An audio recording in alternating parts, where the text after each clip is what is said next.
Hi, I'm Zibby Owens, the creator and host of the award-winning podcast that you're listening to right now. Thank you so much, called Moms Don't Have Time to Read Books. It is a daily podcast, 365 days a year, and each day we talk to an author about all of the things related to their career, their book, their life, and more in 30 minutes or less, because who has time? I am now an author myself, although I wasn't when I started this podcast, and you can get my new memoir, Bookends, a memoir of love, loss, and literature, wherever books are sold starting July 1st, and my children's book, Princess Charming. You can learn more about me at zibbyowens.com, but really you're here to learn more about the authors, and that is what we're going to do. Also, be sure to check out all the other podcasts in the Zcast Podcast Network. You can learn more at zcastnetwork.com and definitely check out those shows as well. Laurie Notaro is the author of Excuse Me While I Disappear, Tales of Midlife Mayhem, which, by the way, I found to be one of the most hilarious and helpful books that I have read of late. Laurie Notaro is the #1 New York Times bestselling author of the humor memoirs The Idiot Girls Action Adventure Club, Autobiography of a Fat Bride, I Love Everybody, The Idiot Girl and the Flaming Tantrum of Death, which was a finalist for the Thurber Prize, and Housebroken, among others. She is also the author of 3 works of fiction, including the historical novel Crossing the Horizon. Born in Brooklyn, New York, she then spent the remainder of her formative years in Phoenix, Arizona, where she created something of a checkered past. Laurie now resides in Eugene, Oregon, has a cute dog and a nice husband, and misses Mexican food like it was her youth. Welcome, Laurie. Thank you so much for coming on Moms Don't Have Time to Read Books to discuss your book, Excuse Me While I Disappear, Tales of Midlife Mayhem. Thank you for having me. I'm really happy to be here. I'm really happy to meet you. And thank you for being so nice about my book. I love your book. I laughed out loud so many times and learned a lot, and want to give this to like every single person I know without offending them. You know, like I think there's something still about like, oh, I know I'm in midlife, so therefore everyone who's my age is also in midlife, but somehow like telling them that is not the nicest. Do you know what I mean? I totally get it. But that's kind of why I wrote this book, was not as only a, hey, I'm going through this, you're going through this too, but also as a primer as what to expect. Yes. Like no one told me. Like my mother, what could I expect? You know, when she told me about the facts of life, I was in the bathtub and she sat on the toilet with a cigarette and said, like, girls have eggs. Right? And then that was it. It was just like, okay. So I had no experience. I had no knowledge of what was going to happen to me in adolescence, right? So it was always a really scary thing. Like, just crazy. Just like, am I becoming a monkey? What is going on here? Why is there pimples? All this stuff that I didn't know. It's just happening. And only to the dirty girls, right? Because I was part of what the dirty girls, like the popular girls, like the ones who were like all blonde and tan, didn't have these problems. It was the hairy little Italian girls who had to go through all this stuff and thinking about changing species. So with this book, I thought, I want to be that person that shows people this is what's going to happen to you, but it's not all bad. There's so much good in it. So don't fear the Reaper. The Reaper has AARP. He gets really good discounts on stuff. So it's not all bad. There's a really positive side to it too. So that's what it was meant for. So I think it's okay. For people who are not quite there yet, it's just like, this is coming, but you don't need to like, don't Botox yourself in preparation for that. It's just going to happen and it's going to be awesome. I love it. I have been looking for a manual. I read all of these like midlife indignities, you know, or whatever. I've read Jen Mann's book, Midlife Bites, and Kristen von Ogtrop, like midlife indignities, blah, blah, blah. I mean, it's like, I read as many of the midlife primers as possible, but this is like, and not to disparage those. Those are also amazing. But this is like, okay, here's what I am going to go through. And so many of these things I am already going through and nobody has been talking about them. And so I feel this massive sense of relief, even like as I lean back to get it and my like shoulder pops out and I'm like, oh no, it's normal now. I don't even have to go to the doctor. This is so perfect. Thank you. It's part of the disintegrating process. Yeah. There's nothing wrong with you. Yeah, no. Exactly. You had some line where you said something about how like so many of your tendons at this point like pop or disintegrate that like you could like melt and like go under the door frame. Like you could start slithering out of your front door at this point because you're held up together by just like one lone tendon.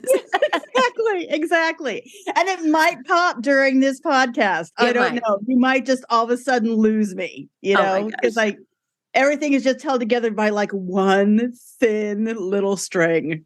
So yeah, it's crazy. Well, I also have to say that in your book, you talk about this one coffee meeting that you had for a job that you took that was at 8:00, and you were like, "Well, do they really mean coffee at 8, or was that like was that a typo, and they really meant noon?" and now here we are, and I realize as we were talking before that it's 6 a.m. where you are. Are you still in Eugene, Oregon? I am, but I'm still employable. I'm still employed, which is the real miracle there. I still have a job, not with the University of Oregon, but with a different university. So, but I get to work. This is the beautiful thing is that, I know a lot of people didn't have a good COVID year, but I got to tell you, it was like the best time of my life. I'm a germaphobe by nature. So I'm finally like, dude, I can wear a mask all the time. This is fantastic. This is so great because I've been wanting to do this for like 10 years, right? I'm thinking about moving to China just so I could blend in, right? So anyway, you'll blend right in, Laurie. Blend right. The tallest gray-haired person ever. But in any case, so I've gotten used to now waking up at 8:00. I'm still working at home, which is great. So that was a result of the pandemic, which, like I said, was really good for me. It was a really beautiful time in my life. No, but I feel like you were convincing me that going into an office could actually be super fun because I work from home and now have my team all works from here too because I'm like I'm not leaving and so you're coming. But you had this whole chapter on, discovering like-minded people where you felt like you were, in the boring section with all the other gray-haired people and you realized they were like such badass cool women. And yeah, it was like being on death row. It was I realized they sat me in that thing and I was like in that row and I thought, no, I should be in that row because I should be with the young girls because I'm young. And then it dawned on me, sister, come on, like own it, like know it. And so I got to know them and like, yeah, Melody was a barrel racer. Martha designed Iron Maiden covers. It was amazing.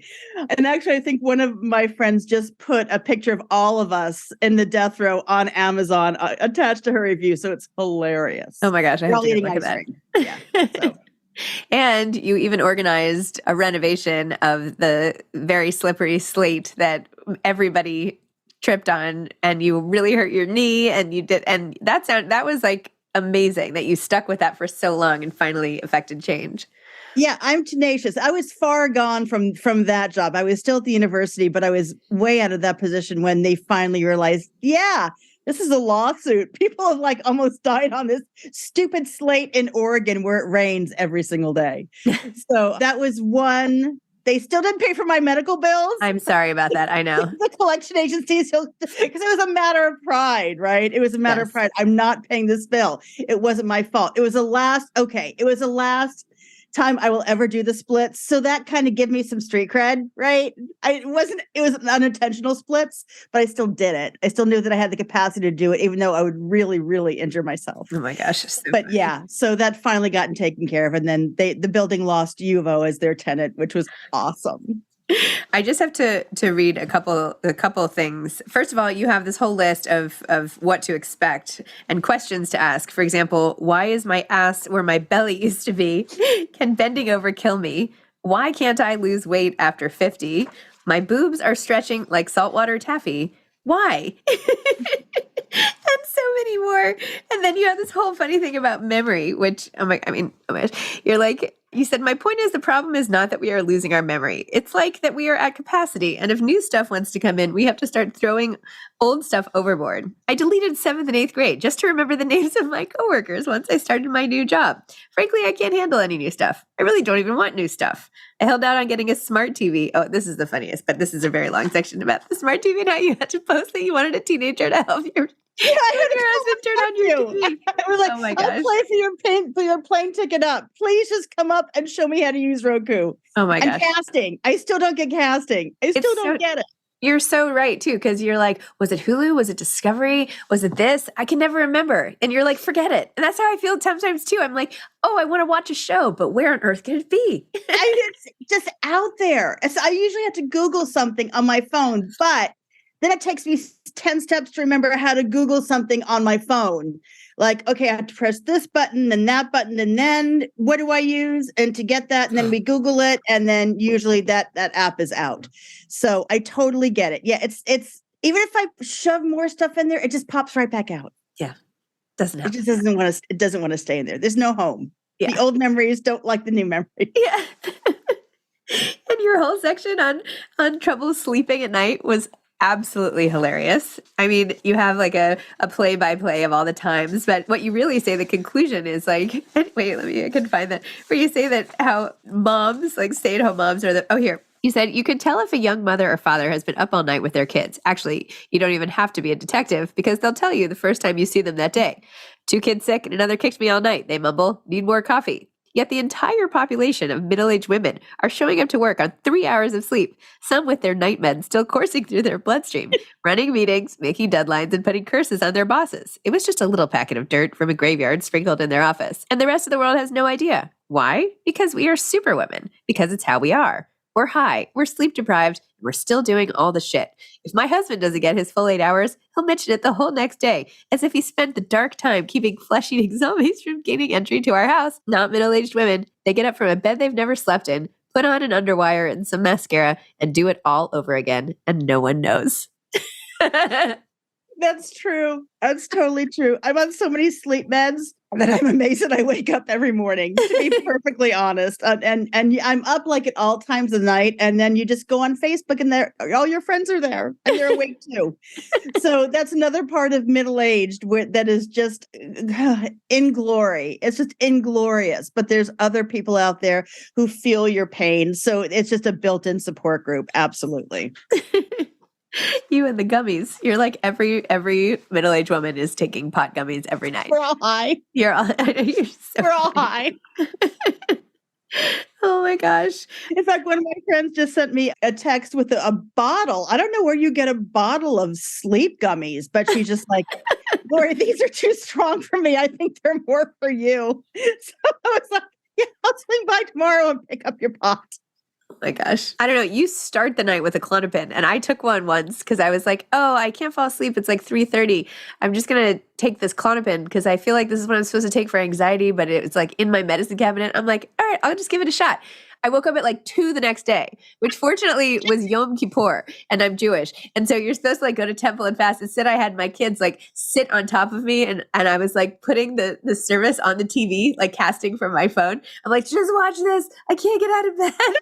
And then finally, I woke up at 2 and I was like, well, this is the easiest fast I've ever had. But see, you know how to cast. You know how to cast. I need to fly you out here to show me how to cast. Yeah, absolutely. That time I somehow figured it out. Or maybe my husband did it for me. I can't even remember. See, my memory is gone. But somehow it got up there on the TV. Yeah, and but children of the 90s, it was the 90s, it was really kind of the last good time. So we all have increasingly really great tolerances for Klonopin. Like one is kind of a glass of cider. Yeah. It's like just taking a little bit of the edge off. And if I really want to have a good time, I'll do too. You're literally like the person at the party who's like, oh, well, she has such a high tolerance. Like, forget this 6-pack. Like, let's move on to that. Where's the Jack Daniels? Where's the Jack Daniels? I'm not messing around. If I'm going to go in, I'm going in all the way. Yeah, absolutely. And you also had a really funny chapter. I mean, every chapter was hilarious about you and your husband joining the AARP and how you really didn't want to do it. And then you found out that he got like a twofer and could sign you up. He did. And he's like, no, he was a collaborator. He totally turned me in just so he could get this little free gift. And it's terrible. It is the cheapest little thing. A pillbox, of course. A pillbox. A weekly pillbox. I thought it was one of the things to pick up your socks. Oh, okay. I think I got the pillbox then, and he got a gripper. Yeah, gripper. Gripper's actually good for stuff that falls behind the washing machine. It's really good. Or I have one. I have one. Yeah. Yeah. So that's awesome. I got the really terrible gift. The really bad one. The top doesn't even stay closed. The pills are going to go everywhere. Don't ever use that from AARP. It's very, very cheap. It wasn't worth turning my life over to them, but my husband felt that it was. Yeah. You mentioned at one point that you went back to work in part to get health insurance because of your husband's MS. What is the update on that? He's doing okay. We've had a couple relapses, but they're making some really great strides. I feel like I have to leave this on a good note. They're making some really good strides at Harvard. They finally found out what kind of causes MS, and it's not hepatitis, it's mononucleosis. So if you've had mono when you were a teenager, your chances of getting MS go through the roof. It's no. crazy. I had mono as a teenager. He's become, here's the funny side is that he's become a vegan in this immuno kind of diet. So we have to, it's further propelled me into old age. He makes his own little thing, like a stir fry or something like that. But I'm just like, I'm an old Italian lady. Why am I going to cook for one person? So there I am, literally on a TV tray, which was the best purchase I ever made, eating my lean cuisine by myself for dinner. Swedish meatballs, they're awful. But you know what I'm not going to do? I'm going to make chicken parm for myself, right? I'm not going to do that. So I become like this. Yeah, I become the lady who shoves in 7 frozen TV dinners. If it's a good week, I go to Trader Joe's. But if it's a rushed week, yeah, I'm eating lean cuisine and Stouffer's. It's not a part of my life I'm enjoying. I'll say that. And it's all his fault. Oh my gosh. There's so many people I bet who would want your chicken parm. There should be like a swap situation. Like you can pick up their like healthy vegan meals and you could do a trade, right. Exactly. Okay. How have you always been this funny? Probably yes. And 2, tell me about you write it just as funny as you think it. Like how do you tell me about that? Well, I grew up I like to say that I grew up in Italy, but I didn't. I grew up in Brooklyn. My parents were not from Italy. They were from Brooklyn, but it was still very, very Italian in our house and very people shouting over one another. So you got 3 conversations going on at one time just during a family meal and everyone's insulting each other, right? But you have to grow up with that tough skin. Otherwise you just can't be Italian.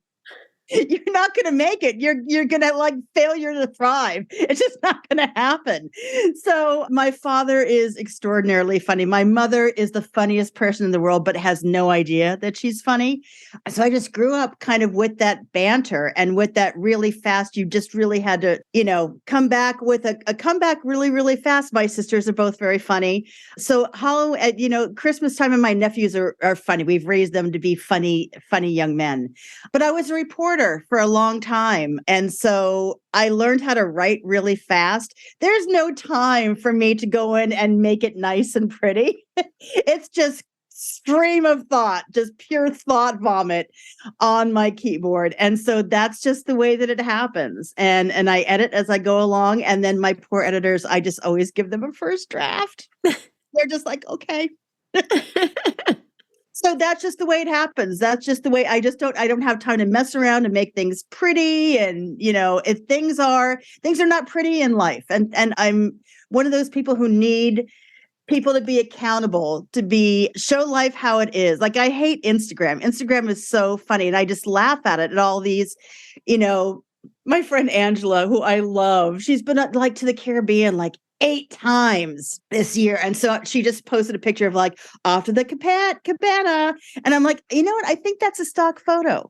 I think you're just putting that, you just put the same cabana on Instagram 8 times this year and expect that we're not going to notice. But I think I remember that cabana, Angela. I think that's true. I think you're not on vacation. I think you're working and you're just saying you're on vacation. So my life is not, I think most lives are not pretty. They're not Instagram worthy, but I think that being honest about things makes you feel better about your own deplorable situation and makes people feel like, okay, I'm not the only one. So I'm brutally honest. I don't have a good poker face. Zoom is like the worst thing in the world for me. I really like telephone interviews better. I'm sorry. We can turn off our. No. This is great. I really love looking at your library. It's amazing. I'll just get out of the way. Fantasy library. I don't know if people have seen it. I'm sure you've got this on your website. It's a fantasy library. It's like, if I don't die with a library like that, then I have not achieved my full humanity. I mean, you could borrow it. You could just come in and pretend to be me. That's something that I want. I must possess all of those colors. These are just my books, you can do it with your own books. Yeah. And I've got some of that upstairs with like my old antique books, but this is just a magnificence that is unparalleled anywhere else in the world.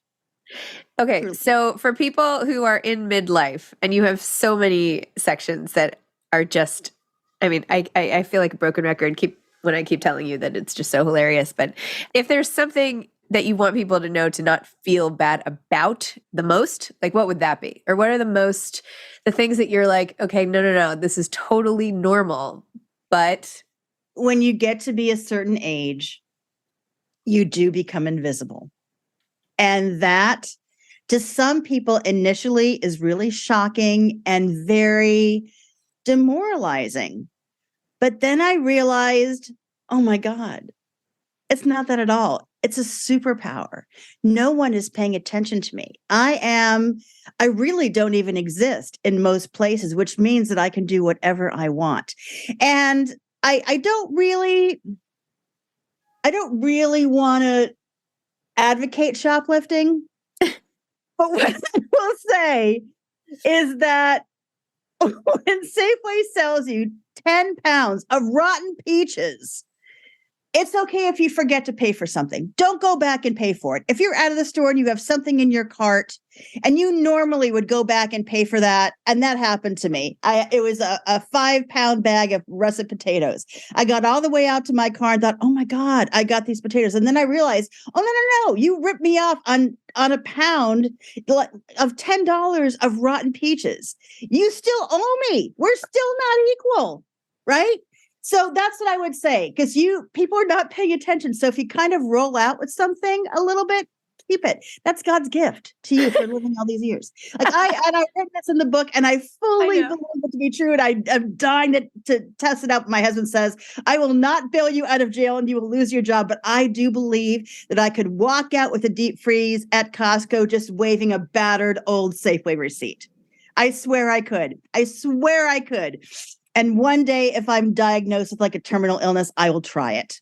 Wow. Who knew that stealing a frozen turkey would be on your bucket list? It's delightful. I finally feel like I can act the way that I really am because people don't expect it. And when they don't expect it, you have all this freedom, like, young guys in traffic revving their 4x4s, whatever, behind me because I'm going too slow in my filthy, dirty Prius. And then they pull up next to me and they start yelling at me. And then I just scream an obscenity at them. They're like, they have nothing to say. Their grandma is yelling at them, and in a bad way, right? In a filthy, disgusting, degenerate way. And that is so glorious. I've been wanting to do that my entire life. And no one's going to beat me up because I'm old. And it would be a lawsuit because they'd probably kill me. Right? No one's going to touch me. It's awesome. It's totally awesome. And the discounts are great. Like if I want to order a child's meal, I just order it. And even though I'm not really the age of getting not free movies, but senior discounts, I didn't realize this. They're 15-year-old kids behind the ticket machine. Or now if you go up to a kiosk, just get the senior discount. Everyone deserves a senior discount. So I'm just gonna stop right there. I might be going into the weeds. So no, I love that. So what is the superpower of us all together?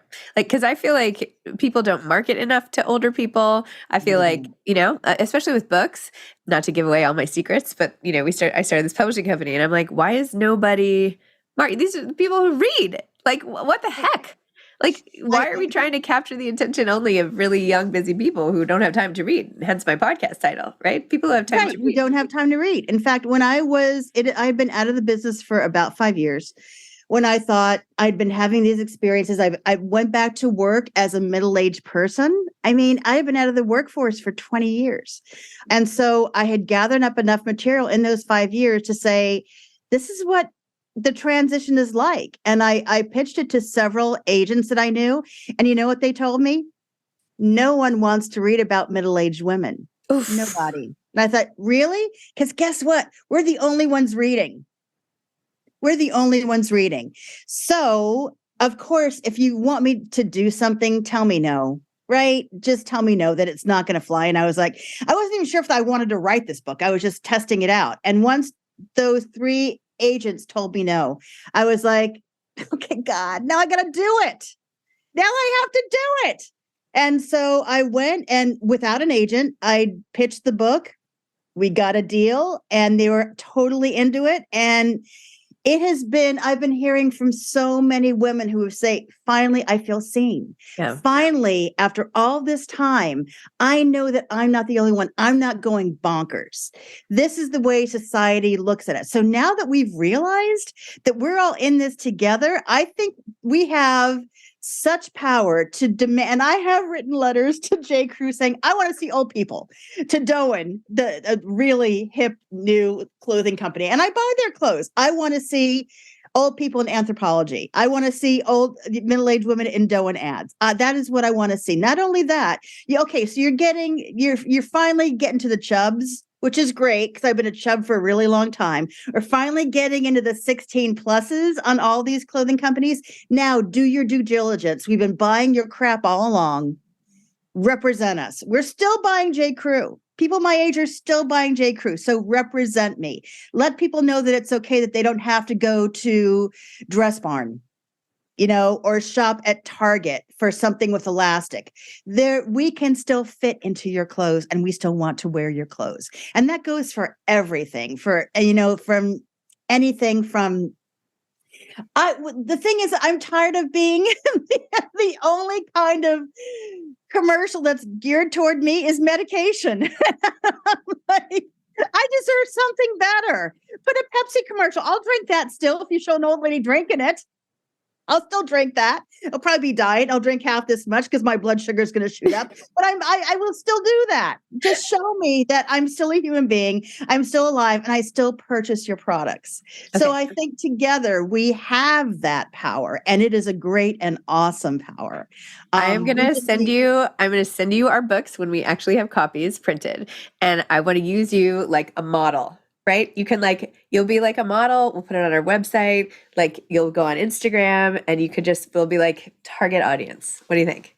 No, I think that's awesome. I think that's fantastic because people, they just get such a bad rap. And the thing is, so I just printed out some swag for merchandise for touring and stuff like that.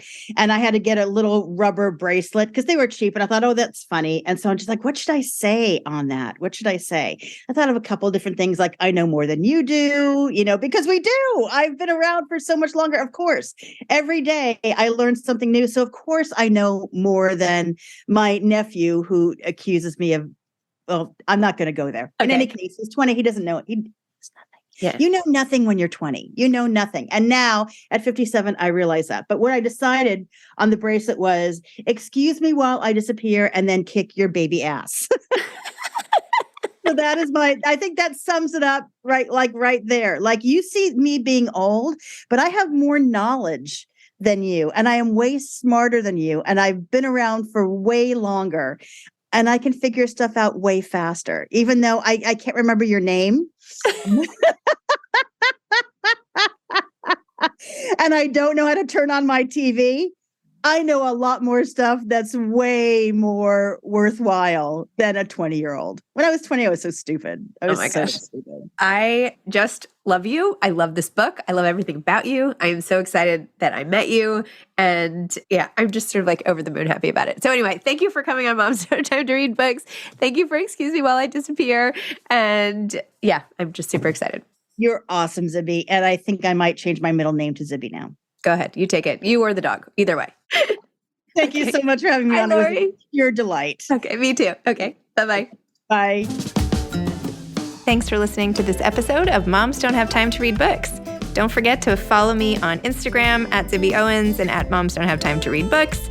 Also sign up for my newsletter at zibbyowens.com and sign up for my virtual book club and meet lots of authors on Zoom every other week. Thanks so much to Steve and Ryan at Texture Sound for the sound editing. And thank you to Morning Moon Productions for providing this fantastic intro and outro music.